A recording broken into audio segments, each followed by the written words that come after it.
नमस्कार, मैं हूं ताबिश हुसैन। कोरोना वायरस पर हमारे इस खास शो अफवाह बनाम हकीकत में आपका स्वागत है। यहां आप जान सकते हैं किन अफवाहों से आपको बचना जरूरी है और कोरोना से जुड़ी हुई ताजा जानकारी के साथ टॉप एक्सपर्ट्स की राय भी। एस्ट्राजेनेका ऑक्सफोर्ड की वैक्सीन के 90% तक असरदार होने की खबर अब आ रही है और साल के अंत तक इसे इमरजेंसी अप्रूवल भी मिल सकता है। तो इस पर हम बात करेंगे। आज हमारे साथ खास मेहमान जुड़ेंगे। Doctor Veer Pushpak Gupta, national health service research for recovery trial UK के सदस्य हैं। उनसे हम जानेंगे इस वैक्सीन के बारे में कि कैसे अब इसको लेकर आगे बढ़ा जा रहा है और कब तक ये हमारे लिए उपलब्ध हो पाएगी। लेकिन सबसे पहले बात कर लेते हैं भारत में कोरोना के ताजा आंकड़ों पर। भारत में आज फिर कोरोना के मामलों में कमी आई है। 37,975 नए मामले आए हैं, जो कि कल के मुकाबले काफी कम है। पिछले 24 घंटे में 480 लोगों की मौत हुई है। रिकवरी रेट 93.68% से बढ़कर 93.75% हो गई है। एक्टिव मामलों में भी कमी आई है। कल के 4.85% के मुकाबले आज 4.77% एक्टिव मामले हैं, जबकि पिछले 24 घंटे में पॉजिटिविटी रेट में बड़ी गिरावट देखी गई है। कल के 5.18% के मुकाबले आज 3.45% ही पॉजिटिविटी रेट जो है वो रहा। लेकिन ये जो खबर आप सुन रहे हैं कि 90% तक की असरदार है, ये किस तरीके से आ रही है ये भी आप जानिए। एस्ट्राजेनेका और ऑक्सफोर्ड की जो वैक्सीन है वो 90% तक असरदार नतीजों में रही है। यूके में 12,390 वॉलंटियर्स पर इस वैक्सीन का ट्रायल किया गया। पहले हाफ और बाद में वैक्सीन की फुल डोज इनको दी गई। ब्राजील में 10,300 वॉलंटियर्स पर ट्रायल हुआ और ब्राजील के वॉलंटियर्स को 2 फुल डोज दी गई। आधे को वैक्सीन और आधे को सलाइन प्लेसेबो दिया गया। हाफ डोज में 90% तक का ये असरदार दिखी वैक्सीन और 1 महीने बाद वैक्सीन की फुल डोज इन लोगों को दी गई। दोनों फुल डोज वैक्सीन देने पर 62% तक का ये कारगर दिखी और दोनों ही तरह के डोज में औसत 70% तक जो नतीजे हैं वो इसके असरदार दिखे हैं। साल के अंत तक इसको अब इमरजेंसी अप्रूवल लेने की बात चल रही है, जिसके बाद लोगों को जल्द ही इसको उपलब्ध कराया जाएगा। तो इस वैक्सीन से जुड़ी हुई एक बड़ी खबर आ रही है, लेकिन भारत के लिहाज से यह खबर कितनी महत्वपूर्ण है ये भी आप जानिए। ऑक्सफोर्ड की वैक्सीन से जो आज बढ़ी है उसके पीछे की वजह यह है कि सीरम इंस्टीट्यूट का ऑक्सफोर्ड से करार है। सीरम में वैक्सीन का फेज 3 का ट्रायल जारी है और जनवरी तक ट्रायल के नतीजों की उम्मीद भी है। यूके में अप्रूवल अगर मिला तो नतीजों से पहले ही इसका इस्तेमाल भी किया जा सकता है और ट्रायल के साथ भारत में प्रोडक्शन भी इसका जारी है। यानी अगर इसको अप्रूवल मिलता है तो ज्यादा वक्त नहीं लगेगा इसको उपलब्ध कराने के लिए। लोगों को जनवरी तक 10 करोड़ डोज तैयार करने का दावा किया जा रहा है। आम लोगों के बजट में ये वैक्सीन होगी, ऐसा माना जा रहा है। भारत में 1,000 रुपए तक का इसकी जो 2 खुराक हैं वो मिलने की उम्मीद है। स्टोरेज और ट्रांसपोर्टेशन का माहौल भी इस वैक्सीन के हिसाब से है भारत में, क्योंकि इसको बहुत ज्यादा कम टेम्परेचर की जरूरत नहीं पड़ेगी रखने के लिए। इसको आप फ्रिज में भी रख पाएंगे तो अच्छे से आप इसको रख भी सकते हैं। स्टोरेज की समस्या यहां पर नहीं आएगी। Coming to your point of when will the final licensure come, where हम अपने मुद्दे पर आते हैं कि फाइनल लाइसेंस कब मिलेगा और कब आम लोगों के लिए उपलब्ध होगा। मैं कहूंगा 2-3 महीने और। उससे पहले गुड न्यूज नतीजों पर और भारत के आंकड़ों पर आधारित है। हमें उम्मीद है कि भारत में भी 1 महीने के अंदर इमरजेंसी इस्तेमाल का लाइसेंस मिल जाएगा। हालांकि यह पूरी तरह drug controller general of India पर निर्भर है। हम प्राइवेट मार्केट के लिए 1,000 रुपए की MRP रख रहे हैं। हम इसे 500 या 600 रुपए में बेचेंगे। डिस्ट्रीब्यूटर्स को भी 100 रुपए देना होगा ताकि वो प्रोडक्ट को हर किसी तक पहुंचा पाए। लेकिन भारत सरकार इसे 250 रुपए में खरीद सकेगी। ये 2 डोज की वैक्सीन है, इसलिए हम भारत सरकार को कम से कम कीमत पर उपलब्ध कराने की कोशिश कर रहे हैं। we've tried our best at Serum to give the absolute lowest price, at least during the pandemic period, to the government of India. तो इस वैक्सीन को लेकर अच्छी खबर है, शायद जल्द ही ये उपलब्ध हो जाए। डॉक्टर नवीन निश्चल के पास चलते हैं, उनसे बात करते हैं इसके बारे में। एसोसिएट प्रोफेसर हैं आप, department of medicine, AIIMS Delhi में। डॉक्टर, आपका स्वागत है इस खास शो में हमारे। अब हम देख रहे हैं कि इस वैक्सीन को लेकर अच्छी खबर आ रही है कि 90% तक ये कारगर है, लेकिन जैसे कि आधार पूनावाला को हमने सुना यहाँ पर कि इसके बाद भी अभी इसको और ज्यादा वक्त लग सकता है।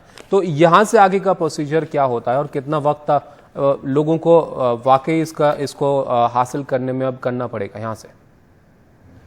देखिए, इसको प्रेडिक्ट करने के लिए मैं आइडियल एक्सपर्ट नहीं हूँ, क्योंकि जो वैक्सीन डेवलपमेंट है वो कंपनी जो भी फार्मा कंपनी इसको डेवलप कर रही है उनके रिजल्ट्स हमारे डोमेन में नहीं है अभी पूरी तरह से, तो उनके डेटा पे हम रिलाई कर रहे हैं। और जैसा आपने मिस्टर पूनावाला को भी सुना कि 2 से 3 महीने तक का टाइम मार्केट में एक्चुअल में आने में लग सकता है, विच इज अ फैक्ट।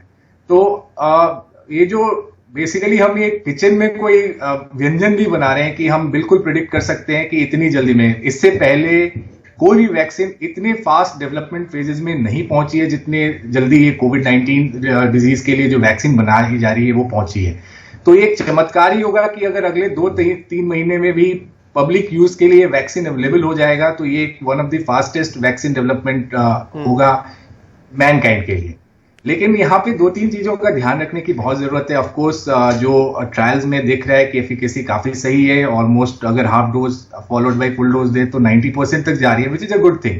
लेकिन जब रियल लाइफ सिनेरियो में, जब जनरल मास पब्लिक में हम जब एक बार वैक्सीनेशन स्टार्ट करते हैं तो ओवरऑल क्या परसेंटेज रहता है, एफिकेसी क्या रहती है, ये बहुत ही देखने की चीज होगी। क्या साइड इफेक्ट प्रोफाइल होता है, कितने दिन तक इम्यूनिटी मेंटेन करके रख पाती है, ये सब देखने की जरूरत है। वायरस किस वे में बिहेव करता है आगे जाके, क्या आगे के म्यूटेशन को ये वैक्सीन कवर कर पाएगा, तो ढेर सारे क्वेश्चंस हैं। तो डॉक्टर नवीन, अच्छी बात है कि इसके नतीजे अभी अच्छे आ रहे हैं, लेकिन जब लोगों तक पहुंचेगी, जब उनको वैक्सीन दी जाएगी, तब कैसे इसके नतीजे होंगे वो देखना होगा। लेकिन उम्मीद तो यह है कि अब वैक्सीन की तरफ जो आस है वो बढ़ रही है, तो जल्दी ये हासिल भी लोगों को होगी, तो एक राहत की खबर आप इसको कह सकते हैं। डॉक्टर नवीन, शुक्रिया आपका हमारे साथ जुड़ने के लिए। तो यूके में ऑक्सफोर्ड की वैक्सीन को लेकर क्या तैयारियां चल रही हैं, अब इस पर बात करते हैं। इस पर बात करने के लिए हमारे साथ लंदन से डॉक्टर वीर पुष्पक जुड़े हैं। डॉक्टर वीर पुष्पक गुप्ता, जो कि नेशनल हेल्थ सर्विस के साथ जुड़े हुए हैं। डॉक्टर वीर, बहुत स्वागत है आपका हमारे इस खास शो के अंदर। तो हम देख रहे हैं जैसे कि अब वैक्सीन को लेकर अब पॉजिटिव खबर है कि शायद जल्द ही इमरजेंसी अप्रूवल भी इसका लिया जाए तो ये लोगों को मिल जाए। अब वहां पर किस तरीके की तैयारियां इसको लोगों तक पहुंचाने को लेकर चल रही हैं? जी ताबिश, शुक्रिया मुझे शो पे बुलाने के लिए। ये बहुत ही अच्छी खबर है for science and for Mankind. 1 साल के अंदर हमने एक नोबल कोरोना वायरस की वैक्सीन तैयार करी है एंड इसको डिलीवर करने के लिए इसके लॉजिस्टिकल जो चैलेंजेस हैं अब हमें उन पे फोकस करना पड़ेगा। जो एस्ट्राजेनेका की वैक्सीन है उसको लेकर सबसे कम लॉजिस्टिकल चैलेंजेस हम फेस करते हैं, बिकॉज जैसे आपने बताया इसकी स्टोरेज जो है वो -2 to -8 डिग्री सेल्सियस पे होती है एंड इसको सिर्फ सनलाइट से दूर, किसी तरीके की लाइट से दूर रखना पड़ता है एंड ये बहुत इजीली स्टोर हो सकती है। इसकी डिलीवरी 2 डोजेस में होगी। जो फर्स्ट डोज होगा वो हाफ डोज होगा और जो सेकेंड डोज होगा वो फुल डोज होगा। एंड इस डिलीवरी जो ट्रायल है वो देखी गई है दैट इससे सबसे ज्यादा इम्यून रिस्पॉन्स पेशेंट्स को मिला है एंड इसी वजह से इसकी जो डिलीवरी है वो बहुत लोगों तक पहुंच सकती है। सो जो वायल्स हमें भेजे जाएंगे, हमें अभी इंफॉर्मेशन मिली है NHS इंग्लैंड से, जो फ्रंटलाइन डॉक्टर्स हैं जैसे कि मैं और बाकी जो प्राइमरी केयर डॉक्टर्स हैं, कि विद इन 2 वीक्स हमें आइदर एस्ट्राजेनेका या फाइजर या मॉडर्ना की वैक्सीन डिलीवर होगी to primary care networks all around England and वहां पे हम जो मोस्ट वल्नरेबल पेशेंट्स हैं उनकी वैक्सीनेशन पहले शुरू करेंगे, जैसे कि 75 इयर्स एंड ओल्डर के जो पेशेंट्स हैं और जिनके पास क्रॉनिक डिजीजेस हैं, एंड फ्रंटलाइन वर्कर्स की वैक्सीनेशन पहले शुरू होगी। तो जहां तक हमें इंफॉर्मेशन है 14 मिलियन डोजेस यानी कि 14 मिलियन डोजेस वैक्सीन के हमें इस साल के एंड तक डिलीवर करने की परमिशन मिली है और यही तैयारियां इस वक्त इंग्लैंड में और यूके में चल रही हैं कि जो भी वैक्सीन MHRA जो रेगुलेशन बॉडी है इंग्लैंड की, वो डिसाइड करेगी कि कौन सी वैक्सीन प्राइमरी केयर नेटवर्क्स को मिलेगी। वही वैक्सीन जो है वो इस मंथ के एंड तक, एक्चुअली नेक्स्ट मंथ के स्टार्ट तक डिलीवरी शुरू हो जानी चाहिए यूके में फॉर द पॉपुलेशन। तो डॉक्टर वीर, ये अच्छी खबर है कि शायद जल्द ही लोगों तक भी इसको उपलब्ध करा दिया जाएगा। कितनी कारगर है, किस तरीके से इसके नतीजे रहे हैं, ये आपने बताया। बहुत शुक्रिया आपका हमारे साथ जुड़ने के लिए, इस वैक्सीन पर जानकारी देने के लिए। तो इस एस्ट्राजेनेका और ऑक्सफोर्ड की वैक्सीन को लेकर अच्छी खबर है कि नतीजे इसके पॉजिटिव आ रहे हैं और उम्मीद कीजिए आप भारत में भी ये वैक्सीन जल्द उपलब्ध होगी, जैसे जैसे यूके में इसका जो इम्प्लीमेंटेशन है वो किया जाएगा। फिलहाल वक्त एक ब्रेक का, ब्रेक के उस पार जानिए अपने भेजे हुए सवालों के जवाब।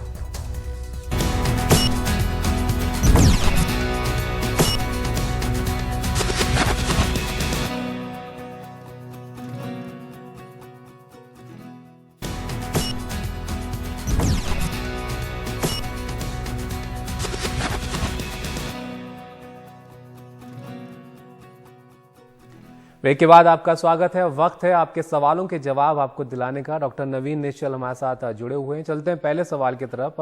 ऋचा सिन्हा है नोएडा से। पूछिए ऋचा। मैं ऋचा सिन्हा बोल रही हूँ नोएडा उत्तर प्रदेश से। मेरा सवाल है, क्या कुछ लोग कोविड से इम्यून होते हैं? मैंने ऐसा पढ़ा है, यदि हमें कभी कभी अन्य इन्फेक्शन होता है तो क्रॉस इम्यूनिटी हो जाती है। देखिए, इसके बारे में अभी तक कुछ भी क्लियरली कहना मुश्किल है कि क्या दूसरे वायरस से हम इन्फेक्शन होने के चलते क्या हमें ये कोविड-19 बीमारी से इम्यूनिटी मिल सकती है। डेफिनेटली कुछ लोगों को देखा गया है कि जो पूरी तरह से एसिम्प्टोमेटिक, इनफैक्ट मेजोरिटी ऑफ जो लोग इन्फेक्ट होते हैं वो एसिम्प्टोमेटिक रहते हैं। तो ये किसी और इन्फेक्शन के क्रॉस इम्यूनिटी के चलते है या उनका जेनेटिक मेकअप ऐसा है कि इस बीमारी के अगेंस्ट उनको ज्यादा कॉम्प्लिकेशन नहीं होते हैं, वो एसिम्प्टोमेटिक रहते हैं, वायरस को कंट्रोल कर पाते हैं। ये अभी कहना मुश्किल है, लेकिन ये थियोरेटिकली पॉसिबल है कि किसी और इन्फेक्शन के चलते हमें एक क्रॉस इम्यूनिटी मिल सके, लेकिन कुछ भी 100% सर्टेनिटी के साथ नहीं कह सकते। दीप्ति देव है मुंबई से। दीप्ति पूछिए, क्या सवाल है आपका? नमस्कार, मेरा नाम दीप्ति वेद पाठक है और मेरा सवाल ये है कि अगर मेरे बच्चे का किसी और बीमारी का इलाज चल रहा है तो इस महामारी के दौरान मेरे परिवार को और क्या कदम उठाने चाहिए? धन्यवाद। तो जैसे अगर आपके बच्चे को पहले से कोई बीमारी चल रही है तो ज्यादा सावधानी बरतने की जरूरत है, और जो हम बार बार कहते हैं कि जो कोविड अप्रोप्रिएट बिहेवियर सभी को पालन करना चाहिए, स्पेशली आपके घर में। अगर कोई घर में किसी को भी कोई भी सिम्टम आता है तो बिल्कुल अपने आप को उस बच्चे से आइसोलेट कर ले, उससे अलग रहे, ताकि अगर बाई चांस अगर कोविड-19 बीमारी है तो वो इन्फेक्ट ना हो। जब भी बच्चे को फॉलोअप के लिए हॉस्पिटल ले जाएं तो हमेशा ध्यान रखें कि डॉक्टर से पहले से अपॉइंटमेंट लें। जब भी हॉस्पिटल में जाएं मास्क पहन के जाएं, हैंड सैनिटाइजर लेकर जाएं, सोशल डिस्टेंसिंग का पालन करें। इससे आप अपने बच्चे को सुरक्षित रख सकते हैं। डॉक्टर नवीन निश्चल, बहुत शुक्रिया आपका सवाल जवाब का, इन जवाब देने के लिए लोगों के सवालों का। तो इसी तरीके से आप अपने सवाल भेज सकते हैं। हम आपको जो ज़रूरी राय है कोरोना से जुड़ी हुई वो दिलाते रहेंगे, एक्सपर्ट्स आपके लिए लाते रहेंगे। फिलहाल इजाज़त दीजिए, नमस्कार।